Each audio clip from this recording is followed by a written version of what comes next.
Kasih karunia dan damai sejahtera Allah Bapa kita dan anaknya Tuhan Yesus Kristus menyertai saudara.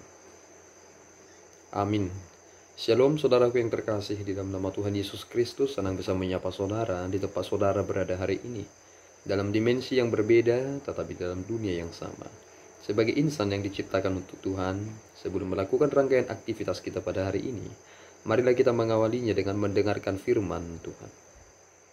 Shalom, yang menjadi pembacaan Alkitab pada renungan hari ini terdapat dalam Yeremia 23 ayat 17.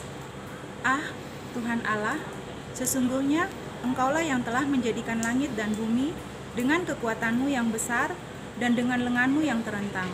Tiada suatu apapun yang mustahil untuk-Mu. Demikian firman Tuhan. Saudaraku yang terkasih di dalam nama Tuhan Yesus Kristus, firman Tuhan kepada Yeremia telah menyatakan bahwasanya tanah Israel itu akan jatuh ke tangan Kasdim dan ke tangan bangsa Babel. Tentu raja yang waktu itu, yakni raja yang bernama Zedekia, begitu marah karena apa yang dinubuatkan oleh Nabi Yeremia kepadanya, sehingga ia begitu kesal sekali melihat Yeremia mengapa ia harus mengatakan demikian. Tetapi ada hal yang sangat menarik sebelum hal itu terjadi. Apa yang difirmankan Allah kepada Yeremia adalah ketika ada seorang yang datang kepadanya, yakni keluarga dari Yeremia yang datang untuk membeli sebidang tanah daripadanya. Dan kemudian ia membuat surat untuk pembelian tanah tersebut dan menimbang keping perak dari pembelian itu di dalam neraca. Sebenarnya itu adalah indikasi bahwasanya tanah ini sebentar lagi akan dikuasai oleh Kasdim dan dikuasai oleh Babilonia. Tetapi pada suatu waktu mereka akan kembali ke tempat ini dan mereka akan kembali membeli sebidang tanah untuk mereka usahakan.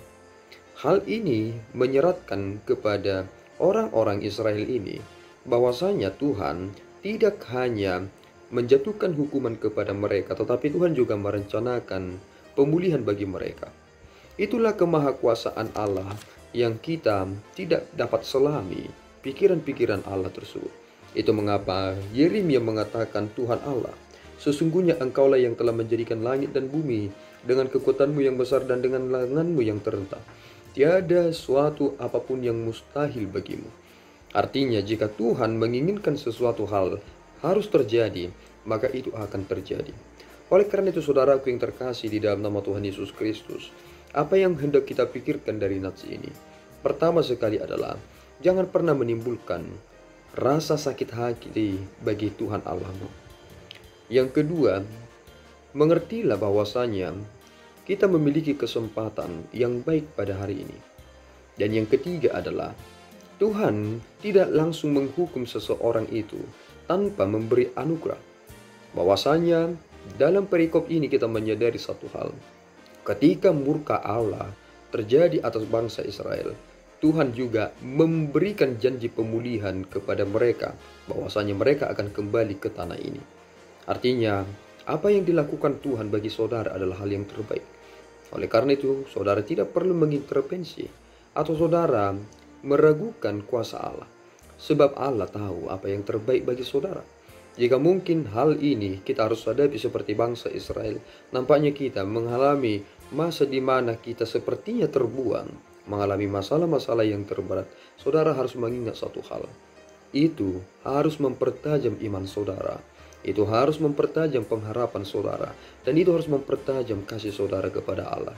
Sehingga kita melihat bahwa ini adalah peluang untuk menjadi lebih baik, bukan menjadi lebih buruk. Tetaplah bertahan dan menangkan hidup saudara, bahwasanya Tuhan adalah Tuhan yang berkuasa. Tidak ada yang mustahil baginya. Tuhan akan menunjukkan yang terbaik bagi mereka yang senantiasa hidup di dalam keterikatan, keterakuturan, dan keadilan Allah menjadi hal yang terutama dalam hidupnya. Tuhan Yesus memberkati. Kita berdoa. Ya Tuhan, kami bersyukur atas berkat-Mu. Terima kasih Bapa atas firman yang boleh kami terima di dalam kesempatan yang baik ini. Engkau adalah Allah yang hidup, yang tidak ada satupun mustahil bagimu.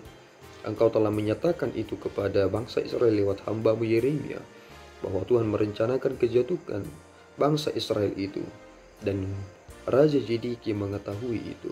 Tetapi Engkau juga merencanakan pemulihan itu lewat keluarga dari Yeremia yang datang untuk membeli sebidang tanah. Itu adalah bagian dari kepastian untuk masa depan yang Tuhan akan tunjukkan. Kami yakin dan percaya Bapa, bahwa Engkau akan menunjukkan yang terbaik bagi kami.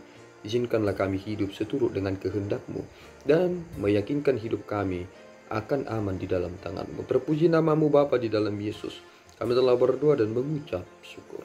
Anugerah Tuhan kita Yesus Kristus, kasih setia Allah Bapa, dan persekutuan Roh Kudus menyertai saudara. Amin. Tuhan Yesus memberkati.